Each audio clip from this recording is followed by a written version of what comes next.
എന്നാൽ ദാനിയേൽ ദാര്യാവേശിൻ്റെ വാഴ്ചയിലും പാഴ്സി രാജാവായ കോരശിൻ്റെ വാഴ്ചയിലും ശുഭപ്പെട്ടിരുന്നു. ദാനിയേൽ 6:28. ഒരു ശുഭത മോണിമന സന്ദേശം കേൾക്കുന്ന ദൈവമക്കൾക്ക് ദൈവം തരാൻ ആഗ്രഹിക്കുക.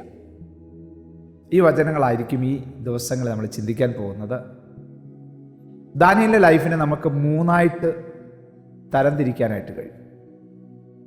1, അവൻ്റെ ഒരു ബാല്യപ്രായം എന്ന് പറയുന്നത്. നമ്മുടെ കുഞ്ഞുങ്ങളെ ദൈവവചനം അതിൻ്റെ ആധികാരികതയോടുകൂടെ പറഞ്ഞു കൊടുക്കേണ്ട ആവശ്യകതയല്ല, അത്യാവശ്യകതയുണ്ട്. അത്യാവശ്യമായിട്ട് ദൈവമക്കളത് ചെയ്യണം. കാരണം അവരുടെ ഉള്ളിൽ വചനമില്ലെങ്കിൽ അടുത്ത ദിവസങ്ങളിൽ അവർ ദൈവത്തിന് അകന്നു പോകാൻ ഒത്തിരി സാധ്യതയുണ്ട്.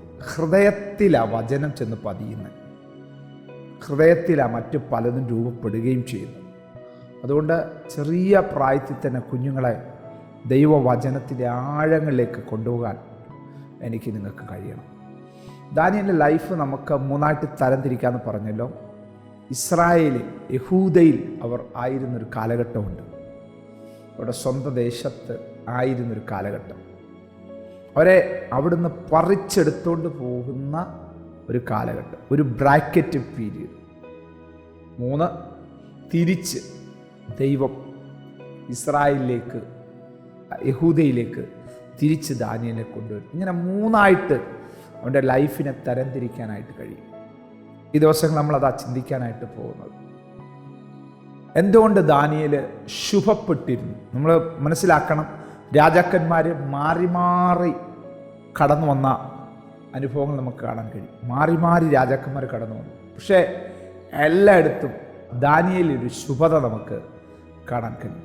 നെബൂഖദ്നേസറിൻ്റെ ആ സന്ദർഭത്തിൽ, ബേൽഷസറിൽ, ദാര്യാവേശിൽ, കോരശിൽ ഒക്കെ പ്രതിസന്ധികൾ വന്നെങ്കിലും അവിടെ എല്ലാം അവൻ ദൈവത്തിൻ്റെ ആ ഒരു കവറിങ്ങിനകത്തായിരുന്നു.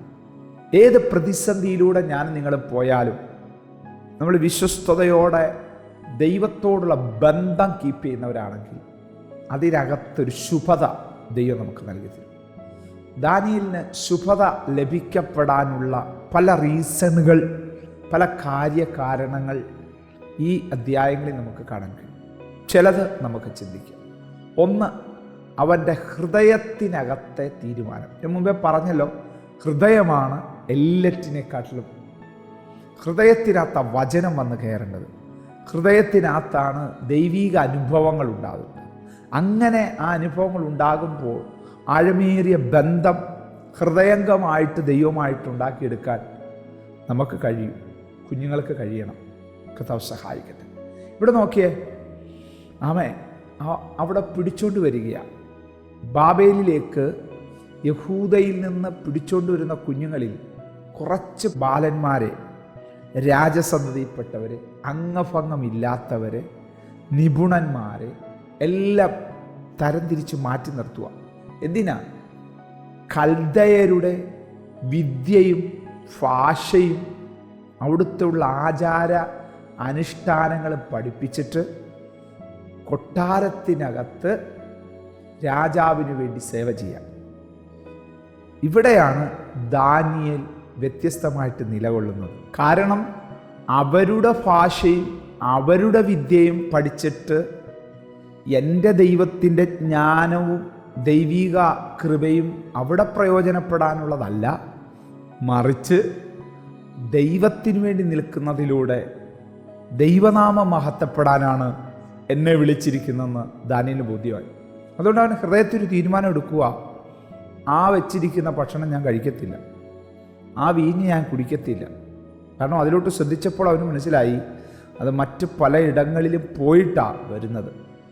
എന്നോട് പറഞ്ഞ ഇരുട്ടിൻ്റെ സ്വാധീനമുള്ള, പൈശാചിക സ്വാധീനമുള്ള ചിലത് ഞാൻ നിങ്ങൾ കഴിച്ചാൽ ദൈവകൃപ മങ്ങും കേട്ടോ. ദാനിയേലിനെ നല്ല ബോധ്യപ്പെട്ടിട്ട് അവൻ പറയുക, ഞങ്ങൾക്ക് ശാഖപദാർത്ഥം തന്നാൽ മതി, പച്ചവെള്ളം തന്നാൽ മതി, ഒരു കുഴപ്പം വരത്തില്ല. മാംസപുഷ്ടിയുള്ള മറ്റുള്ളവരെക്കാട്ടിൽ വ്യത്യസ്തരായിട്ട് നിലകൊള്ളുമെന്നൊക്കെ ദാനിയേൽ പറയാനിടയായിത്തീർന്നു. പക്ഷെ അവിടെ ആ തീരുമാനത്തിൻ്റെ മേൽ ദൈവം അവനെ സഹായിക്കുന്നത് നമുക്ക് കാണാൻ കഴിയും. നമുക്കറിയാം, അപരിചിതരായ ഒരിടത്ത്, നമ്മളെ കൺട്രോൾ ചെയ്യുന്നിടത്ത് നമ്മുടെ വാക്കുകൾക്കൊന്നും അവിടെ പ്രസക്തിയില്ല. നമുക്കൊരു സ്വാതന്ത്ര്യത്തിനൊന്നും അവിടെ എന്തില്ല, പ്രസക്തിയില്ല. പക്ഷെ ഇവിടെ ആ ഷണ്ണാധിപന് ദാനിയേലിനോട് ദയ തോന്നത്തക്ക വിധത്തിൽ ഒരു ദൈവപ്രവൃത്തി നമുക്കവിടെ കാണാൻ കഴിയും.